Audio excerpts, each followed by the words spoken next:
If you've been following along with me this year, you know that I've been working on completing a major project for my business, the upgrade to my empire building online business program.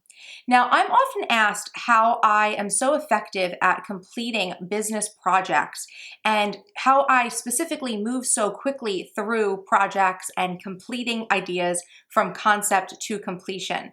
So today I wanted to theme my 3's a Charm series around this idea of moving a project to completion. If you are someone who's struggling with this in your own life, today I'm going to be sharing some tips and tricks and strategies that you can use to move your projects forward for your own life, whether that's a personal project or goal or a business or side hustle goal. So let's jump right in. Hello, my charmed ones, and welcome back to my channel for another video. My name is Alexis, but I'm also known as MissTrenchcoat all across the internet. I'm an online entrepreneur who designs and sells digital productivity tools to help you work smarter, not harder. So if that sounds interesting to you, I'm going to go ahead and leave some links down in the description box below for where you can check out more of my work online. And feel free to download some of my latest free productivity tools over at thecharmedshop.com. So welcome back to my 3's a Charm series. For those of you who may have missed the first installment, this series is all about me sharing 3 specific tools or strategies or pieces of advice that I have for you on a specific productivity topic. So this is almost like a little bit like a favorites video from my previous month, like things that I did in the month prior. Today, as I'm filming this, is actually March 1st. This video will go up on the 5th, but through February, I had worked on a very big project of upgrading empire building, one of my online business programs. So there are 3 specific things that I have to share with you this month that can help you learn a little more about project management and moving projects forward to completion.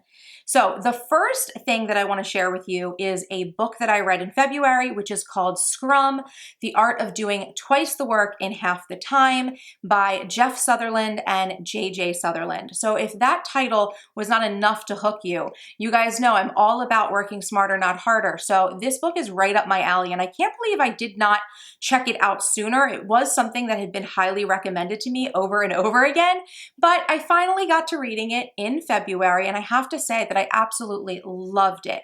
Now, not only is it in line with my whole work smarter, not harder thing, so if you are into that, you're gonna love the book, but I have to say that there were a lot of things within this book that I was glad that I was already doing.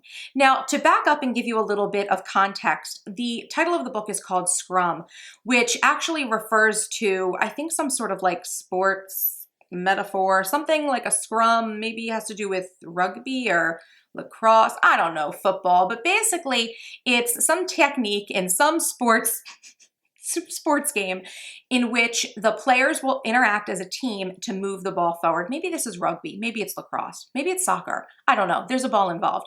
Anyway, so that is where the concept comes from. But the idea of the book and how it relates to that original concept is that people who are functioning as a team within an organization in order to achieve some project, right, need to work together like this Scrum team and move their project forward, okay? So this is a project management concept. Now, of course, I'm not someone who works as part of a team, but like I said, there were many things from within this book that were strategies I was already using. So I'd like to share with you 3 of the strategies that I thought were very impactful and really resonated with me and are things that honestly I do most of the time and I think would be great tips for you to take away if you do read this book or if you don't read this book, whatever you choose to do. I will leave a link down below where you can pick it up, but I think that these are the big things that you want to learn from this book. There were so many pieces of advice and tips, so there is much more to learn, but these are the big 3.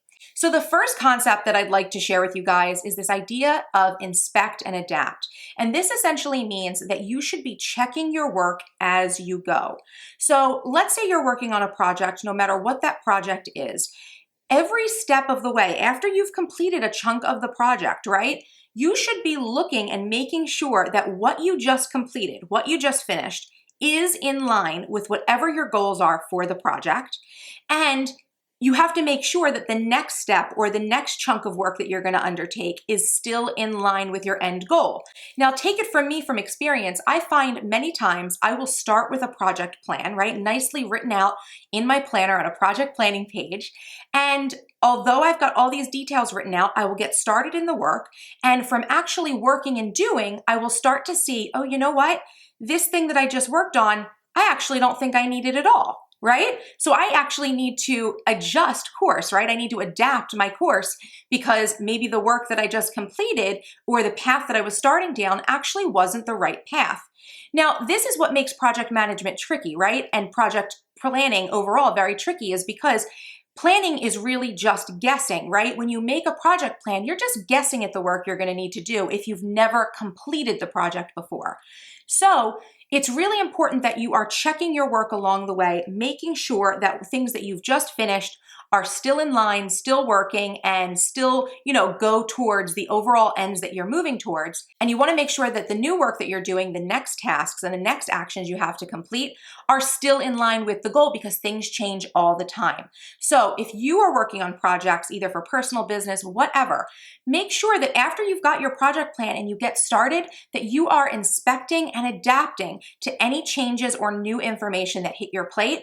And that means that you are going to be well on your way to actually creating a shortcut for yourself to the end of that project because you're not going to be doing all extra work that maybe is superfluous, right? You're going to be able to zero in on what actually matters and make sure you're completing more things that have to do with your end goal. So the second concept from the book that I absolutely love and use, and you guys have probably heard me talk about this before, is the 80-20 rule. Now, the 80-20 rule states that 20% of your work is actually going to deliver you 80% of your value. Now, this is a concept that I'm actually familiar with from my days at Fortune 50 sales and marketing. The idea that 20% of your customers are going to drive 80% of your sales. There's so many different ways that you can actually transform this concept.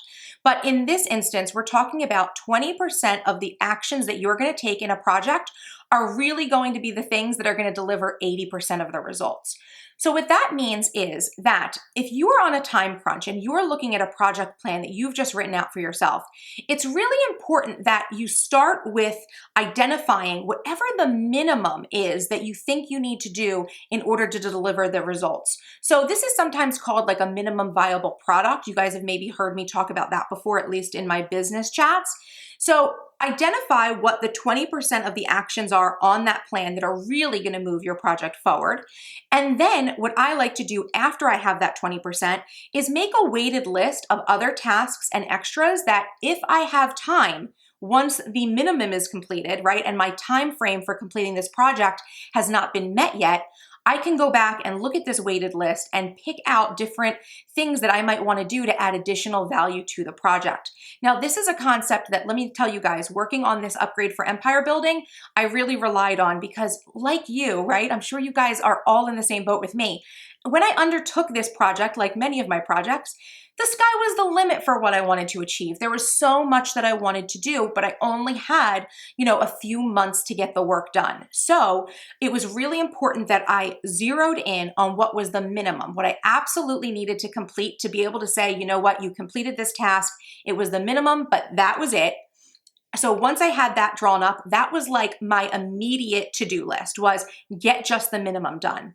And then I had this second list of extra things that I could add, right, if I had more time. And the great thing about me and working for myself and even this empire building upgrade that I just did is that although there were things that were minimums, like I wanted to have a dedicated website built, right? So I built this website. I knew I was going to be doing video modules. So I knew I had to record these video modules. I knew I wanted to add another module, right? Another group of information to this course to make it even stronger. So once I had those things under control and had that minimum outlined, I still have this list, which I'm still going through, even though the launch has technically happened and, the course actually completely opens next week. But I still have this list of things that I'm going to be using for the rest of the year to guide me to create and complete more tasks to add to this upgrade so that I am adding more value throughout the year as well. So that's the great thing to remember is that once you've created the minimum or done the minimum work that you need to do for whatever your project is, you can have this wish list of things that you can add later. Think about software and any new products that you might buy and like technology stuff. You might buy something and then a few months later, there might be an update to software, right? Companies are always updating their software or always updating or upgrading things. So it's okay if what you deliver initially is not the final dream product that you wished for, as long as the minimum meets the needs that you're trying to achieve. And of course, I'm talking in terms of products right now. And, in my example, this is a course that I've built and am upgrading, but there are so many different ways that you can adapt this to what you're working on and the projects that you've got on your plate. So just remember, 80-20 rule, 20% of what you're doing is actually driving 80% of the results. So try to figure out what that 20% is first. Make your wish list of other things you can work on, and then get started on the minimum first, and then work on the extras. And the final concept from Scrum that I absolutely loved was the concept of impediment removal. Now in Scrum, the role of the manager of the team, right, of the Scrum team, is to remove impediments so that the team can quickly and swiftly just move through their tasks, right? So I know from experience as well, and I'm sure you do too, that when you're undergoing a project or any tasks, there's always things that pop up left and right, that want to like halt your progress.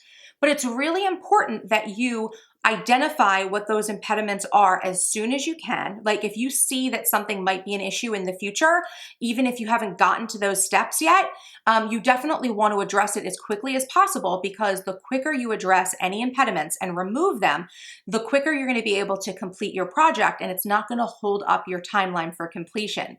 Now, to be honest, I don't think that every impediment that pops up is going to be something that you need to like work on and have a solution for, but I do think that you always need to have a plan of attack, or you at least need to address the impediment and say, okay, this is something that's popped up, but you know what? It doesn't have anything to do with my minimum viable product right now, so I'm intentionally going to sidestep this and deal with it later. I think that's fine. I think that is a solution to any impediments that pop up, because especially if you're someone like me who's working solo, I don't necessarily have the time to create some big solution to one problem that pops up. It might just be easier for me to sidestep it if it's not essential. But you need to inspect and adapt and make sure that that impediment is not something that's going to derail you. If it is something that's going to derail you, you have to act swiftly. And I know that that is a hard thing for many of us to do, to solve problems quickly and to, make sure we're knocking out problems, but we need to do it as quickly as possible so it doesn't hold up our project. Okay, so those are the 3 things from Scrum that I really wanted to share with you guys, but I still have 2 other strategies and things I want to share with you right now. So if you want to know more about Scrum, definitely check out the book. The link is going to be down below. Now, the second tool that I've actually been using for February to help me move forward on this upgrade to empire building is a project management board.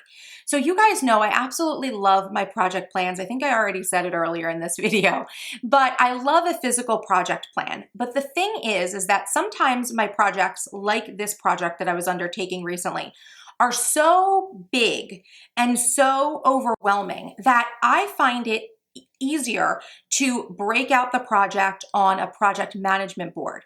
Now, if you followed me for a while, you may remember I did a whole video on my brainstorm board and project management board, which I'll leave linked down below if you want to check that out.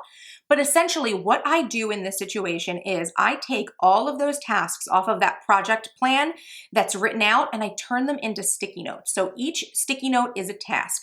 And I lay it all out on a project management board. And as I complete tasks, I take the sticky and I put it in a discard pile. And let me tell you guys, as someone who's a very visual person, I love seeing my project physically broken out in front of me by way of stickies. And I absolutely love being able to take the sticky note off and put it somewhere. It's even better than that check mark feeling you get when you complete a task. So if you're someone who is maybe finding it hard to get motivated on a project that's written out, definitely think about doing a project management board. Like I said, I'll leave you a link down below for my brainstorm project management board video so that you can check out how to create one for yourself. And the third and final strategy I wanted to share with you guys that I've been loving is time blocking. Now, time blocking is actually something that I've been trying to do for a while with my work, but It really just started to click with me in like January, February time as I've been working on this empire building upgrade. So essentially, when I talk about time blocking, what I mean is that what I've been doing is blocking off 2 periods of time, 1 a.m. and 1 p.m. So 1 a.m. one would be like 8 o'clock to 12, and the p.m. might be like 2 to 6. So I'll have these 2 periods of time in my day, and I will assign a specific project or part of a project to each of those time blocks. Now, time blocking really works for me as a solopreneur because most of the work that I do is in project form. So I find it very productive if I'm able to just dedicate like a 3 or 4 hour block of time to knocking out either an entire project or a section of a project. Now, why I think this is so productive for people to do is because if you think about it, if you're not time blocking and you're jumping from task to task, every 5 minutes, every 10 minutes, you do one thing, maybe it takes an hour and you jump to something else. Every time you switch gears on your tasks, you are wasting time and mental energy. But if you can sit and actually focus on one project at a time, even if you're working on different tasks associated with that project in that period of time, your brain isn't switching gears. So you're really able to dive deep on getting that work done and finding solutions and working quicker. So that is what I love about time blocking. But of course, I realize that not everybody is going to be able to assign 2 time blocks to their day and work on 2 projects in their day, right? I realize that many of you watching this may work for other companies or don't work for themselves. But if you are someone who maybe does have a period of time in their week where you could block off a period of time, where you could schedule like a 3 or 4 hour block to get done a specific project or something that's reoccurring in your week that you do week over week, if you could block that time off and try to keep interruptions to a minimum during that time, I think you'll see that you're going to be able to do so much more work because you're focusing on the task at hand. And the end product is most likely going to be so much better because instead of stealing 5 minutes here and 10 minutes there or an hour here and there, you're actually diving deep and able to focus and actually see your project overall, like big picture. So if you're someone who works for someone else, or if you're someone who has like a side hustle, right? Like you work a 9 to 5 and you've got a side hustle, like maybe you want to do a blog or you want to start an online business. If you can just find somewhere in your week, at least once a week, to do like a 3 to 4 hour block of time where you can work on that project and just dive deep on getting things done for that side hustle, I think that you're going to see amazing results. And using some of those SCRUM techniques that I shared earlier, you may be able to quickly identify the tasks that are important for you to focus on, get that 20% out of the way so you're really making progress on your goals in a really small period of time.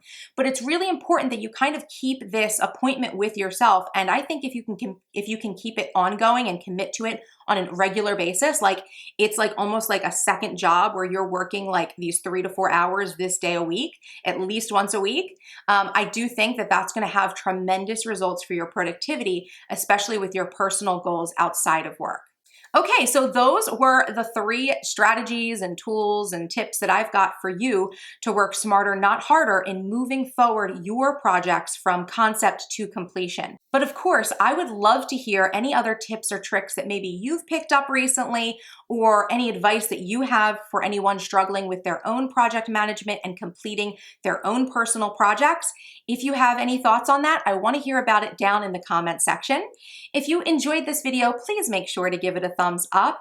And of course, if you're not yet subscribed to my channel, what are you waiting for? Hit that subscribe button for more awesome videos by me. And until next time, bye-bye.